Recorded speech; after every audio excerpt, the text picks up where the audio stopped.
Welcome to the See Me After Class podcast. I'm your host, John Graham, and you're listening to episode 10. So now that I'm trying to get on the dating scene, I'm trying to eat healthier. A few friends of mine have been helping me out. One guy, I'm a terrible cook, first of all. Like, I've always eaten candy, cereal, pizza, spaghetti, lots of canned stuff. It's what I grew up eating. And nowadays I'm surrounded by fucking people who are just like, you know, I go up and down the aisles of the canned food and stuff in the supermarket. I'm just like, oh, I'll take that, that looks good, that looks great, because canned food's great, right? You just throw it in the fucking microwave, wait 3 minutes, and it's fucking done, and you barely have to like clean dishes or anything like that. Because I hate that's like one of the worst things I find about cooking, is just having a pile of pots and pans there, and you gotta clean all that fucking shit up. It's just such a mess to deal with. I don't like, I'm so fucking, I don't want to, it feels like such a, like I've got better ways to like spend my time, so like I don't even want to start the mess, you know what I mean? So I just want to stick with like canned food, stuff that's easy to make, stuff that I can nuke in a matter of fucking minutes, or seconds preferably. If I could eat something that took 5 seconds, or not even, if I could just have food in fucking pill form, and I would just eat that for the rest of my life, I would be totally down for that. Bring it on. But now I'm surrounded by people, like they pass that same aisle, they take one glance down that canned food aisle, and they'll be like, yeah, that's all cancer. Like, cancer as in, if you consume it, you will eventually get cancer, maybe. I don't know if I have a genetic disposition for and against that, or against that happening. Who knows? But it's just such a fucking bummer, man, because like this has been my life, like eating that shit. Because I'm not that adventurous with food. I don't care that much. I was always more preoccupied with video games or writing stories, or, you know, just entertainment in general, you know, whatever, than what food I was eating. Like, if it wasn't candy, I wasn't enjoying it, and it was just fuel at that point. Pasta I didn't enjoy, I have to admit. I'm a pastafarian. I'm fucking crazy about pasta. But now I've become what I've always hated, a fucking calorie counter. One of those fucking nerds that takes 5 minutes to pick up each individual can and turn it around and look at the nutrition label. Ooh, a little too much sodium. Ooh, look at that sugar content. Oh my god, these carbohydrates are gonna go straight to my thighs. I'm one of those fucking assholes now. Because eventually you gotta like, I mean, if I don't do this now, it's gonna come one day where God forbid, something fucking terrible happens to me, one of my organs, and I drop dead. Go to the doctors. John, if you don't start eating right, you're gonna die. And I'm gonna be faced with that. And I'll be like, Jesus, I'm gonna be forced to make a change. So, you know, either I do it then or I do it now. And I don't know. I'm trying. It's hard. But I'm trying. A friend of mine helped me out. Like I was like, can you help me out? Like, walk me, like, when next time you're like cooking something, like, cause he was, like, I was over at his house, and he had this like slow cooker, and he had made this great stew. Or not a stew. He made some dish. I can't remember. It was actually really interesting. It was like a meat dish, but it had rice and also like slices of bananas in it. And when I first looked at it, I'm like, oh, I don't know if that's for me. Like, mixing banana with like a meat dish, that's weird. But I tried it and I loved it. It was great.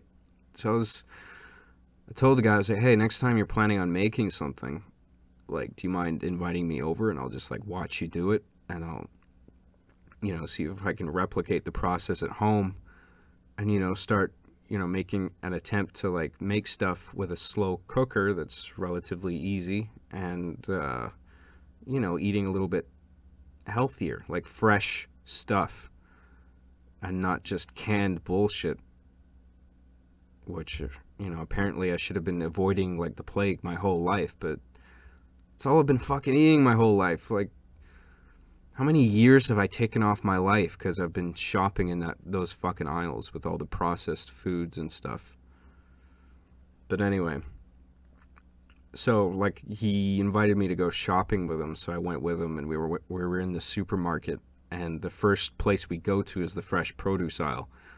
So it's like, before I went into the supermarket with him, I was like, okay, I'll accompany this guy. I'll see where he goes, and I'll see what I'm doing wrong in the supermarket, because I have no idea. And the first place he goes is the fresh produce aisle, and I'm like, oh, that's what I've been doing wrong, because I've never fucking set foot in here. Like, the fresh produce aisle in a supermarket for me is like being on the surface of Mars. You know what I mean? Where am I? Are there aliens behind those, behind that broccoli over there? Very unfamiliar territory. And so I'm asking him, like, I don't know how much to buy of these things. Like, I like everything like in containers and measured and everything, but this is just like, they just put the food out there. Here's some fucking avocado, here's some bananas, whatever. Like, I'm just like watching him buy his stuff. Like, how much do you get? Like, and he's showing me like the different spices and stuff, and yeah, so that's what I've been doing all along, is I've never been in the fucking fresh produce aisle. But I haven't really, I got a little, my mom lent me a little toaster oven that I've yet to make use of, but I plan to at some point. But I'm thinking of getting myself a little slow cooker, and then I can buy like frozen vegetables and just like thaw them out whenever I want them, and throw them all into a pot, just let that cook. I mean, I say I don't know how to cook and stuff, and my friend is showing me how to operate his slow cooker, and there's literally like 2 buttons on it. One is off and on, and the other is adjust the time that the food inside cooks for. That's it. So it's like, what excuse do people really have? People who say they don't know how to cook. It's like, you're just not putting the fucking effort in. I wasn't putting the fucking effort in. And I got to start doing that at some point. I haven't started yet because, like I've been talking about all throughout this podcast, I've had a lot in my fucking mind lately. But eating healthy is important, and, it keeps the weight off, and especially since I'm not working on set a lot anymore. I'm not that physically active. I try to get out once every day, walk around. I tried running. That lasted like 2 sequential mornings, and then I fucking stopped. Like, oh, fuck this. My throat feels like it's on fucking fire. Just running down the end of one fucking road, like 1 block. I'm like panting by the end of it. I feel like my throat's on fire. It's a fucking nightmare, man. Exercise. But, yeah, on other matters, the last podcast. Well, since the last podcast, there haven't been many other episodes, and I am sorry about that. To be honest, I was bummed out after recording episode 8, which not everybody liked. Everybody thought I was too angry. Grrr. And my defense for that is that it's a podcast, and I treat it like, it's like open mic night for me. You know what I mean? The microphone's there, and, I'm doing a show. The purpose of the show is to entertain people. From the very beginning, one of the taglines for the show has been a comedy podcast of petty personal grievance. So it's just me complaining about shit, and I thought, for an episode, I'll put a lot of energy into it. You know what I mean? Like, it'll be like, I hate when people get fake angry online, because it's easy to tell.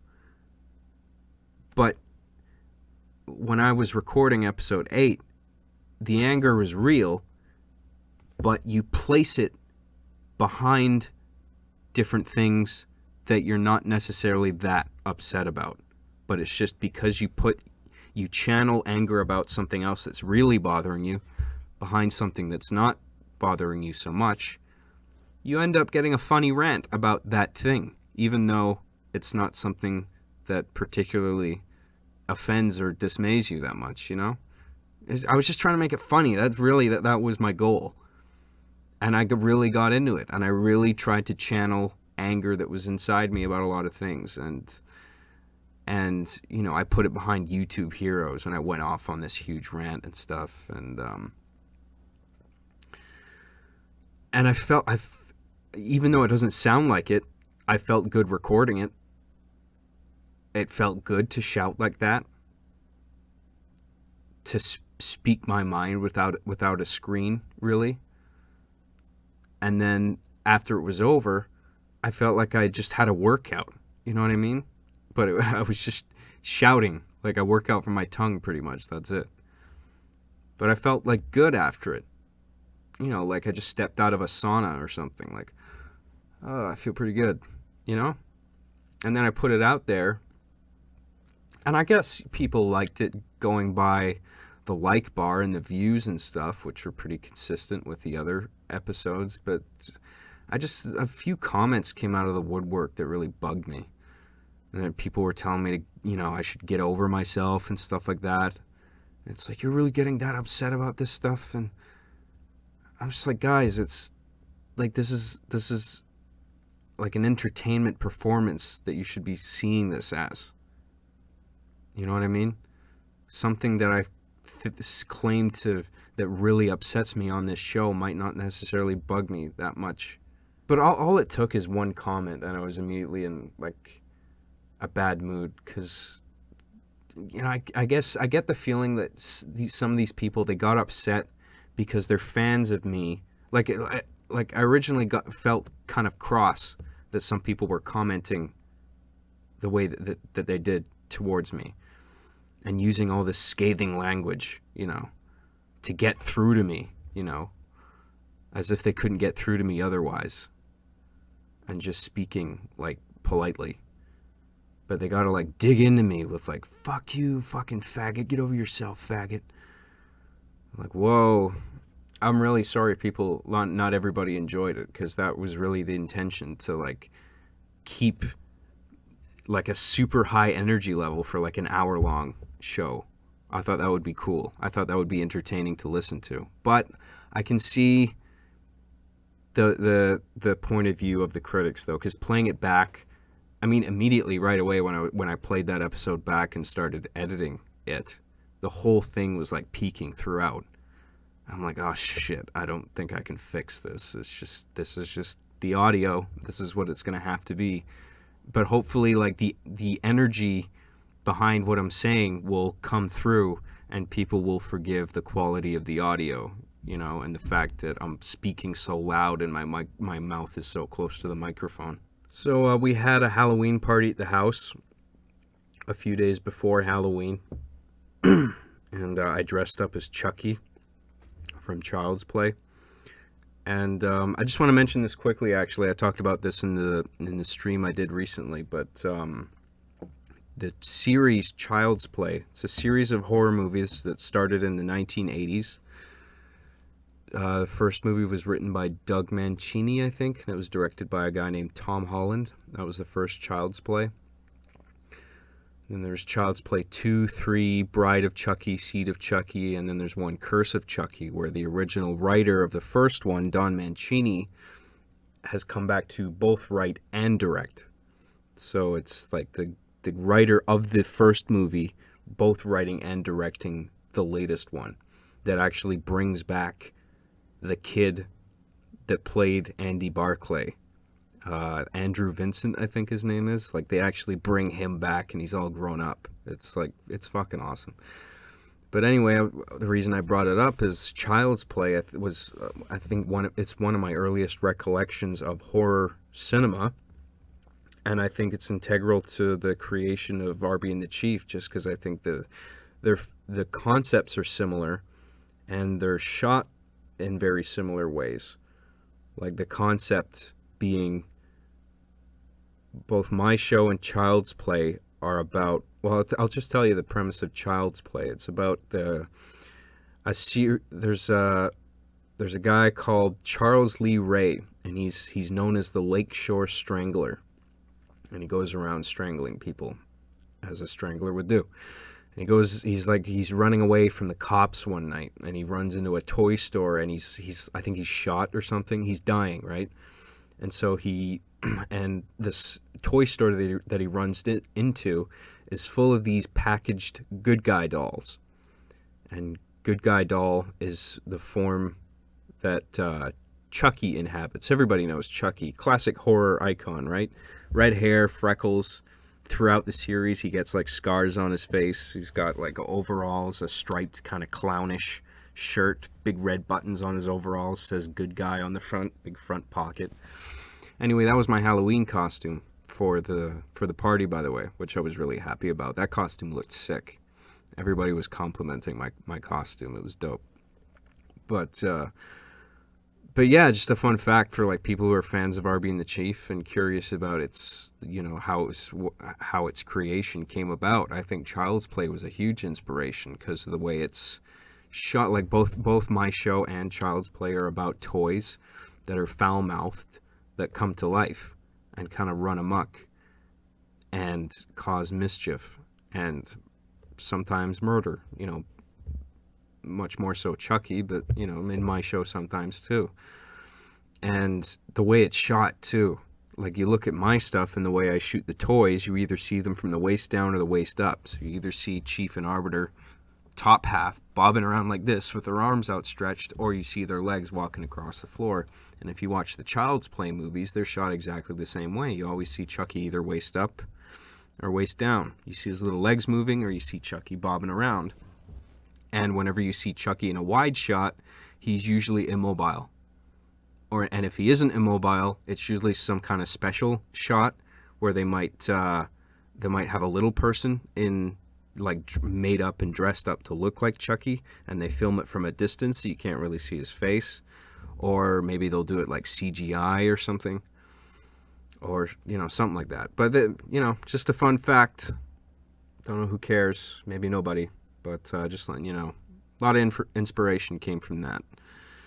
But yeah, the Halloween party, it was fun. We all pitched in for a big keg of beer that we're all struggling to finish. Because it's like, even the party's done now, but there's still a shitload of beer in the keg. And so everyone in the house has been just like furiously drinking beers all day, every day, to like get all the beer out of it, because the keg rental house needs the keg and the tap back. But it's like, it's all beer we paid for, but it's like they need their equipment back by a certain day, so we have to drink all the beer by then.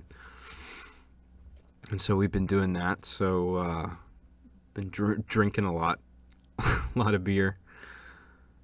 I was at another Halloween party too. That was pretty fun. Went in my Chucky outfit again. Oh yeah, we were playing beer pong, and that was pretty fun. It's a little bit of a chore after a while. I hate fucking getting roped into a beer pong tournament that lasts way too fucking long. Cause it's a fun, like I'll play a round of beer pong now and again, sure, but I don't want to be in a fucking tournament where it's like, me and my team, whoever teammate I have, keep winning by fluke. And it's like, oh, you get to face you're the winner, so you go to the next round. I'm like, dude, I'm done. I just want to sit around and drink and, be merry. I don't want to play this fucking game. I don't give a shit. But you don't say that, right? You just fucking go along with it. Just for the sake of the party, right? And so we were playing beer pong, and there was there's a few, like, tool bags there. Like, fucking alpha male dicks who were, like, taking it too seriously. They're getting all, like, aggressive and territorial. One of them was just, like, just by his physicality, you can immediately tell at a first glance, like, he's the type of guy whose physical kind of intimidation merges into his personality as well. You know what I mean? So he's just like, he's just always kind of imposing. He has that aura about him. You don't really want to, like, question him or, mess with him. You know what I mean? And Yeah, I remember at like one point, me and a guy I was playing with, we were just unsure of the rules, and we were describing the way we were playing. Like, because, you with all these like tabletop home games, you put little modifiers and fun house rules on them. You know what I mean? And sometimes you play with a house rule so often that you just assume that that's part of the general game that everybody understands. So sometimes you just make a mistake, and we were playing one particular way, and then these two guys like came up to us. They're like, "Dude, what are you doing?" And we're like, "We're just playing beer pong, and we're going next, and then we're facing these people, and then these people." We were describing how we thought the tournament was working, and they started, like, they couldn't just go with it and be like, "Oh, okay, fine." Like, they had to lay down the law, and they had to explain to us, "No, this is how it's going down, okay? This is how we're playing this game of beer pong. This is how the tournament is going to work, okay? Listen, pull out your notepad, take some notes, okay, if you have to. We're going to be playing this team here, we're going to be playing this team here, and then once they win, they're going to play them, and they're going to play them." Like, it's fucking beer pong. Who gives a fuck? Who gives a fuck? Seriously. It's a fucking tabletop game played with a ping pong that you buy for like $1 and fucking solo cups that didn't even have fucking beer in them. So it wasn't even beer pong, this particular version we were playing at this party. It was just like water in them. Which is like, fine, who cares? But like, why do you care? Why you got such a fucking bug up your ass about that? Why you get on fucking territorial and like, ugh, like, make way, Nobel Peace Prize winners. Here come the fucking local amateur beer pong champions. Yay! All right. Tell us how you did it. Fucking assholes. Who cares? Just fucking play the game. However anybody, like, if your rules are so fucking sacred to you, why don't you just put them up on the fucking wall? You know what I mean? Save us coming in and, playing the wrong way, so it forces you in a position where you have to step in and lay down the law and tell us how it really is, how we're really supposed to play this, because otherwise it doesn't count. It doesn't count, right? It doesn't count. Beer pong doesn't count. Who gives a fuck? And then there was this other couple of guys we were playing with, me and this other partner that I had, and they were so aggressive about winning beer pong. When I'm like, who cares? Like, it's just a drunken, stupid, fun time game. Who cares what rules you put on it? Like, it's just some mild entertainment, you know what I mean? It doesn't mean anything. And the whole time I'm thinking, I'm like, is it the booze that's doing it? Or is it like the motivation to impress women? Like, women are going to be impressed by that you're being so fucking, like, dominant over beer pong. You've got to win. Like, fucking hyper-competitiveness over a fucking leisurely tabletop game. Who fucking cares? Like, surely the more attractive thing from a women's perspective is a guy that doesn't get so fucking irrationally territorial over something that doesn't fucking mean anything. You know what I mean? So I'm just looking back, just taking a step back and looking at this behavior and just laughing, you know what I mean? And just going along with it, not starting any shit. Because I think one or two of them seemed like the type that, like, they're like waiting on you to start some shit so, they can throw a punch maybe. I don't know. Maybe that's just me. But, yeah, other than that, the party was great. Just one or two people who just take themselves a little too seriously. And I remember talking to this girl there, too. I saw her at the beginning of the party. Near the beginning. Like I got, me and the people I was going with, we got there, and then like a half hour passed, and then this girl came in. I think she was an animator for some company. And she came in, and she looked at me, and she immediately looks at me, and she says, "You're scary. Your outfit's scary." Something like that. And I'm like, "Oh, thank you." And right away, I'm like, "Oh, she likes me." Because, like, they don't, I don't think women strike up a dialogue like that if they aren't at least somewhat interested in the guy.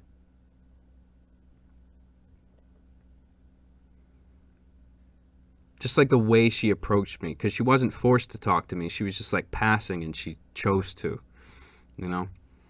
And I had it confirmed later on, because later, like near the end of the night, I just grabbed things were winding down, and I went over and grabbed a pool cue and just started shooting balls into pockets by myself. And the girl saw me from across the hall and came over, and she started talking to me again, and her same line was like, "You're scary. Your outfit's scary." And I immediately started throwing some stuff back. I was like, "Well, hey, I could have had a hatchet as part of the outfit, but I chose not to." And the last time I had this costume on, I had fake blood put all over my face to make it seem like I had just finished stabbing somebody. But I'm not wearing that this time. So, like, hey, I'm not that scary. Look, I'm a good guy. I got rosy cheeks, freckles, red hair. This one's from Cameron. Hey, yo, Johnny G, I need your wizard-like information to help me with a problem. So when I make a machinima in a Halo game, I run into an issue, the background sound in the game. Each map has some diegetic sound other than the footsteps and gunshots and shit. Oh yeah, I know what you mean. When I watch your stuff, I don't hear the map's background noise unless you intend for it to be heard. What do you do? Do you actually do something? Am I being retarded? And does my question even make the slightest bit of sense? Thanks a billion. Keep up the good work. Thanks a lot, Cameron. What I used to do... I'm surprised when you say that you couldn't hear it in my stuff. Because I think it's there in my stuff all the time. In fact, I think it's very bad sometimes in my old stuff. Because what I used to do was... I would record the gameplay scenes and keep all the audio from that footage and have that in the master timeline, that audio that was recorded source from that shot. You know what I mean? And so that audio would be kept in. I'd put all the clips in, and then I'd have an ambience track where I'd overlay this, the ambience from the level of the same scene again on a different track. And I'm not sure why, looking back on it, I'm not sure why I decided this was a good idea, because what I'm essentially doing is duplicating the sound design of that level and like stacking it. And it's like, so some like I know you're talking about levels having diegetic sound, like Tempest, for example.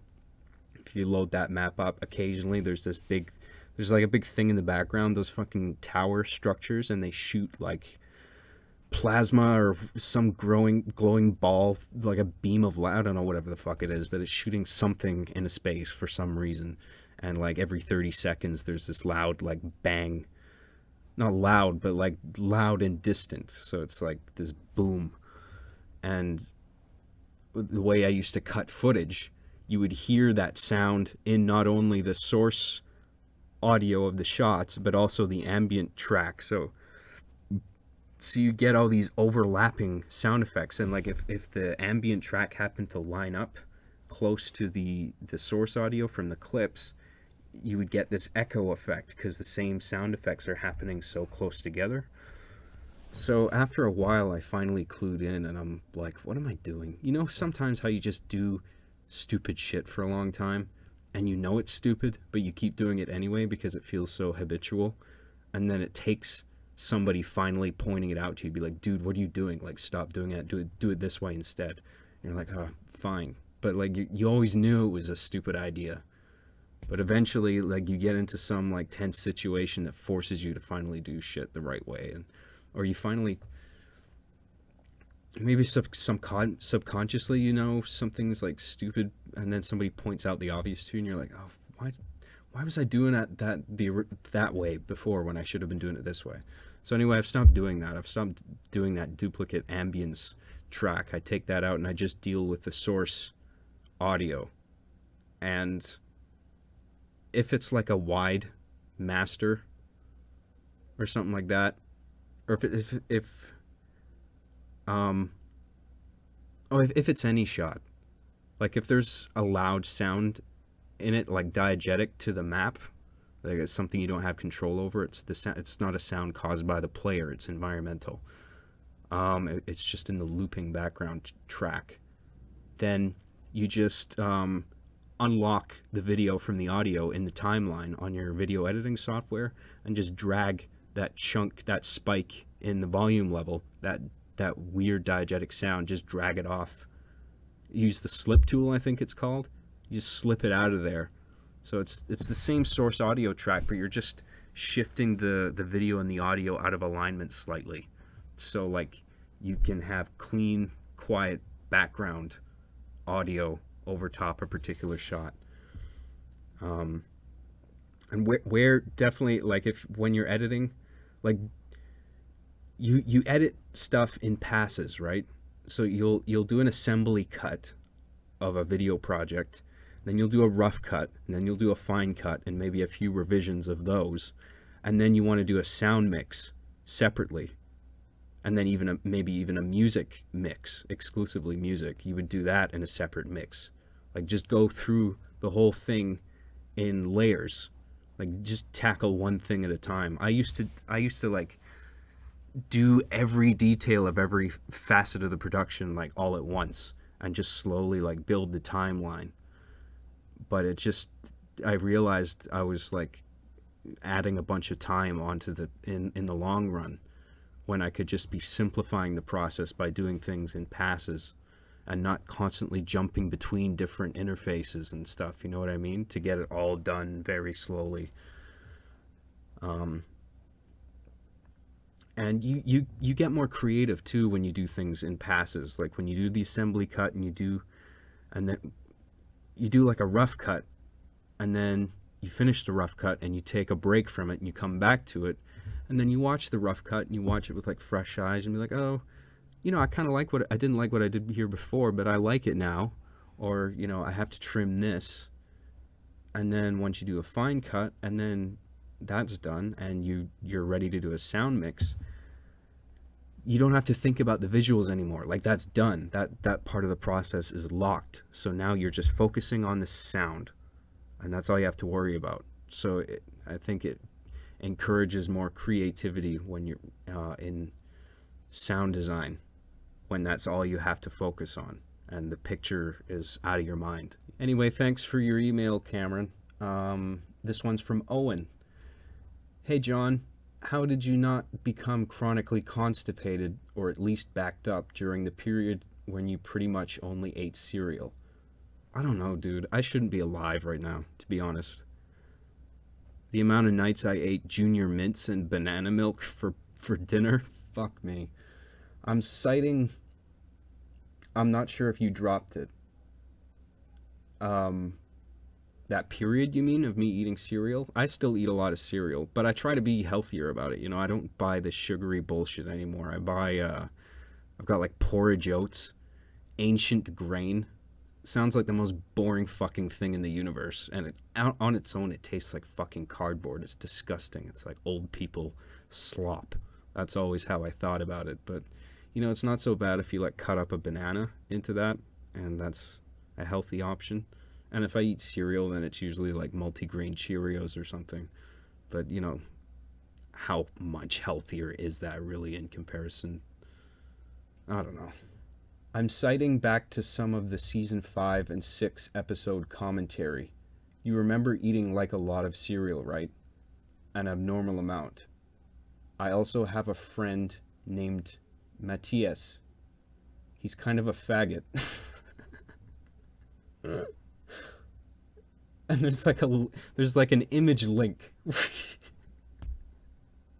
It's like, if you don't believe me, just have a look at this image. You'll see how much of a faggot he is. Oh, okay, Owen. I'll just have a look. I'm not going to show this publicly. I'm just having a look at it.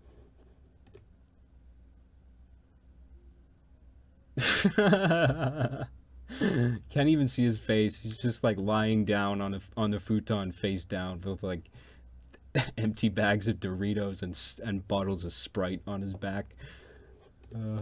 That's funny.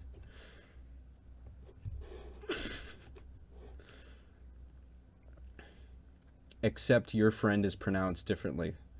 Well, I I greatly appreciate you me. I greatly appreciate you showing me your faggot friend. I'm sure he's I'm sure he's an immense faggot. I love your shit, man, and can really relate to the podcast thus far. Some of my fondest childhood memories are of laughing my ass off at the earlier seasons. My favorites are Conflict Part 1. Really? God, I did not like that one. But I'm glad you do. And The Wedding. Yeah, that was, I thought that was alright. My friends and I absolutely loved Endgame and the movie. Thanks, Owen K. Thanks a lot, dude.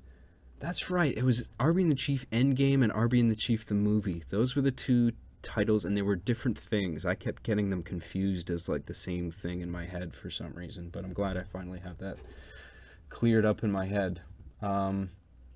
Thanks for your email, Owen. Let's move on here, I think. Glad you enjoyed the show, man. This one's from Christopher. Dear Spider-Ma.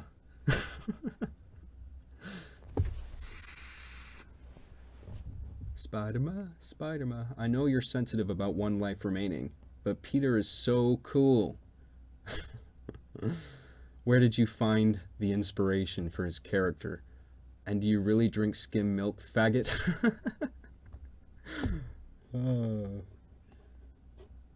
Everyone thinks I'm a faggot, don't they?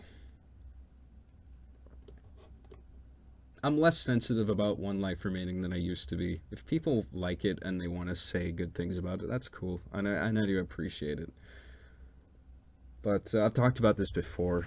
Watching that show back just feels, in musical terms, it's like hitting two off notes, like over and over, watching that movie from shot to shot, just because there's not necessarily the story isn't necessarily bad. I mean, I'd have to like watch it again to like accurately judge it. I can't remember a lot of the plot things I did in that movie. It's all, or that show. It's all a little bit foggy, but yeah, it's not necessarily that the story's bad, but I feel like the story that I've written in that show, and the visuals, and the fact that everyone's in Halo armor, on Halo maps with Halo vehicles, and none of it's addressed in the dialogue. Like, none of the characters acknowledge, I guess sometimes, but like not enough. I think to a degree that it shatters the ability of the audience to suspend their disbelief, and I have trouble watching it because of that.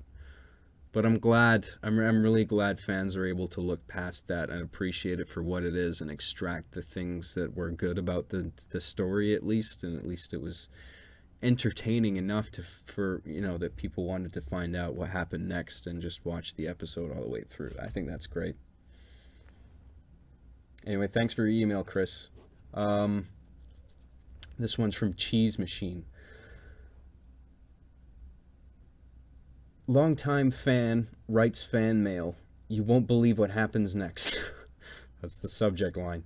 Hey John, sorry for the length. I don't know if you'll read this, but I've been a huge fan of yours since the first season of Arby and the Chief came out when I was an angsty, hormonal, imbalanced 8th grader. If I could distill where the entirety of my sense of humor came from, it would be from watching your videos on a weekly basis for the worst part of almost a decade. I'm at a loss to whether I should thank you or punch you in the fucking face. It certainly distanced me from most people in high school in regards to what I thought was funny, but that's neither here nor there. Oh, sorry about that. Anyways, this is my first time writing any kind of fan mail, and because it's to you, it makes any sense of awe that this would have had into a really mundane experience. awe that this would have had into a really mundane experience. In all seriousness, you've had a major impact on me as a human being, and I'd like to thank you for all the content you've put out. Thanks, man. You seem to be someone that can turn your anger and melancholy at the world you live in into something that countless people enjoy and derive meaning from. The evolution of Arby and the Chief from a comedic variety type show into something tonally and thematically more sophisticated in retrospect is really impressive, and I really think you have a lot of talent. Seriously, you have tremendous comedic and dramatic talent. Your work is really similar to Andy Kaufman, who writes similar melancholic absurdist type comedies. I'm really sorry that Machinima fucked you over. I really saw the decline of that fucking place, and I'm sorry you got caught up in that. Your shows have really helped me with my depression, and it's a massive relief to see that someone felt what I did. In a world where I thought nobody cared about me, the depression rant in episode 8 of See Me After Class was completely on point. Thank you. At least someone who enjoyed that and is vocalizing it. It's hard to tell sometimes if people are on board with that. I'm glad I did it. I still stand by it. I think it's funny. I'm sorry if people didn't dig it, but I'm glad you did, Cheese Machine. I've really had those days where being alive is a chore. Yeah. One Life Remaining helped me a lot too. I know you aren't overly fond of that show, and for good reasons. It really goes off the rails towards the latter part of season 2. Yeah, there you go. But there is a lot of really good character-driven comedy, and although it centers around angsty juvenile humor, yeah, that's another problem. But so does Arby and the Chief, whatever. I never grew up. I still feel like a fucking angry 6th grader. I'm almost 30 now. I think your audience, myself included, really related to the day-to-day mundanities of the life of a misunderstood teenage male like me. You really got your audience, intentional or not. I've also been abused by the public education sector, and it's also really comforting knowing that there's someone who has at least a tiny amount of solidarity with me. I'm ranting a bit to you, and I'm writing to you instead of writing an essay I have due tomorrow. I used to do that. Fuck it. I'm gonna waste my week writing your dumb fucking essay. I'll get to it on the last day. Don't like it? Too bad. So I should get on that. Yeah, definitely on the last day or the morning of. I've done that before. Wrote an essay the morning it was due. I think I had at least a week to work on it, and I ended up getting a good grade on it. So, sometimes it's not the end of the world having no time. In closing, you're the real shit. 2001 is incredible, and I hope you get recognized. Thanks for all the fish, Cody. Thanks, Cody. Thanks a lot for your email. I really appreciate that. This one's from Jonathan. Hey, John, loving the podcast. Your stories and opinions remind me a lot of myself. Very relatable. Anyway, I'm filming an anti-bullying video as a project for my psychology class, and my group has elected to make an emphasis on bullying in online gaming. The script that we have drawn up thus far bears a striking resemblance to the themes presented in Arby and the Chief episode 7, Girls. Oh yeah, that was a good one. From listening to the podcast as well as watching pretty much every gaming related film you've created, you seem to know a thing or two about this particular subject. So I was wondering if you could give me some pointers as to how to give the project the best quality possible. Plus, if the professor thinks it's good enough, our video could potentially be presented to the students at a nearby middle school.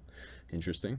Appreciate any tips you can give. Thanks, Jonathan. P.S. Loving the show as well. Stoked for more episodes of Arby and the Chief as well as bites. Thanks so much, Jonathan. You want pointers as to how to give the project the best quality possible for an anti-bullying video for your psychology class. Okay. Well, I think my show deals with a particular type of bullying, which is the type of bullying where anonymity is a factor, where people don't know who you are, where you live. Like it's about like those people who exhibit that behavior online behind a mask of anonymity. They wouldn't necessarily act that way in real life, and in real life they might be considered perfectly affable individuals. But it's just when they get online and they have that mask where nobody knows, there's people give in to this temptation to become a different person and say things and do things that they normally wouldn't, just to get a rise out of someone else across the internet and make them angry so that you laugh. And it's become this kind of troll network that's slowly building, like a growing collective of people who understand this absurdist kind of humor and in on the joke of like getting a rise out of everybody, and isn't everything so ironic, and like, anyway, I think the kind of anti-bullying video you're talking about is it's not entirely different. I think some of the core themes are the same, but you're talking about like face-to-face bullying, right? I mean, I assume like you're doing this for a psychology class, so I assume that this is like bullying in schools, like public schools, or I guess cyberbullying, you could include that in school bullying. I mean, I don't know what the context of the video is. For all I know, it could be a music video, or is it are you making an argument with a thesis and supporting evidence? Oh, sorry, to make an emphasis on bullying in online gaming. Fuck, I overlooked that part. Sorry about that. Fuck. In which case, yeah, I guess I am the guy to talk to. But yeah, so maybe you can extract something from what I said about anonymity. Like that's really, I think, a huge factor in it. And maybe some people who do it don't care if, and maybe they actually do the same thing in real life with real people face to face, and maybe they're just the type of people who just like conflict wherever they are, whether it's online gaming or reality. But I think most people, they use that, they know they react very differently in each realm. Most people are try to be good, at least on the surface, meeting people in real life, and then they play online and they just let loose and become someone else.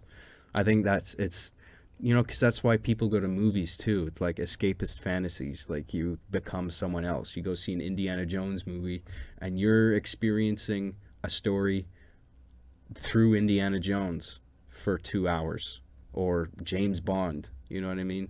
In this case, it's a troll that is causing severe aggression on the other end of the communication lines. And it's just funny to listen to kids get worked up and stuff. But I think another important thing to note about online bullying is that I think it's prone to not lasting very long, because trolls have very short attention spans, and then after maybe even a matter of days, they'll move on to some other target. Because they just want to jump on somebody, have their fun, and then it's like, okay, move on to the next guy. We're bored now. I think there's a lot of that. I think there's subdivisions of bullying too. There's different branches you can go down. There's like the hatred of women, hatred of gays, hatred of particular groups, races, ageism, like picking on kids, or kids picking on older people. And people, I think a lot of people who do this tend to be very tech savvy, and they know how to fish for information, and they know how to abuse social networks to get information that they want to use against people. Evidence online, breaking into accounts sometimes. Scary, man. The more that we become as a society intertwined with technology, we're just making ourselves more and more vulnerable, to some fucking hack. And everyone wants a piece of you now, online, on the internet. Oh, you want to use our app? Just sign up for this, sign up for that, sign up for that. You gotta sign up for a billion fucking things. And you just spread so thin. You got so many wires coming out of you, like metaphorical wires, like payments. You gotta make subscriptions and whatever. Giving your billing info and your address to so many different sources, and each time you're agreeing to their terms and conditions. You're like, can I really trust them? Are their servers secure? Like, are they really up to code over there? or, are those the employees over there just people like anybody else who, are lazy and neglectful, and, there's holes in the security, but you just hope nothing bad happens and someone doesn't put out some giant fucking zip file with all your nude photos. Anyway, I can't really think of anything else off the top of my head, but thanks a lot for your email, Jonathan. I appreciate it. All right, guys, that is it for episode 10 of the See Me After Class podcast. I'm your host, John Graham. Thank you for listening. If you haven't already, check out my site at imaginativelogo.com. That's where you'll find the show, all the links to the show, links to all my content. It's a good hub point for everything that's associated with me, and you'll find all the links to Arby and the Chief on there, seasons 1 to 7, which are all hosted on machinima.com, and then season 8 is on my channel on YouTube, but it's all there, seasons 1 to 8 on the website. And episodes of the podcast too, which has its own blog page, and they're all uploaded. Audio versions are on YouTube and SoundCloud. On SoundCloud, I also have music tracks for the show that I make, and there's actually a big library of them. They're all free. People can download them, remix them, use them in their own productions too. I don't mind that. I would appreciate credit, but if you don't give me credit, what the fuck am I gonna do? Come and get you. I'm gonna get you. Sharing really helps. Sharing alone. So go ahead, tell your friends about how cool and hip Arby and Chief is. And if you have a question for the podcast that you want me to read out on the podcast, send it to afterclasspodcast@gmail.com. You can follow me on Twitter at JCJGraham, and I have a studio page on Facebook. That's facebook.com/JohnCJG. But yeah, go to the website imaginativelogo.com for everything. Links to everything. That's where you'll find. It's the hub point. So check that out. All right, guys. Thanks for listening to the podcast. I will see you next time. Thank you.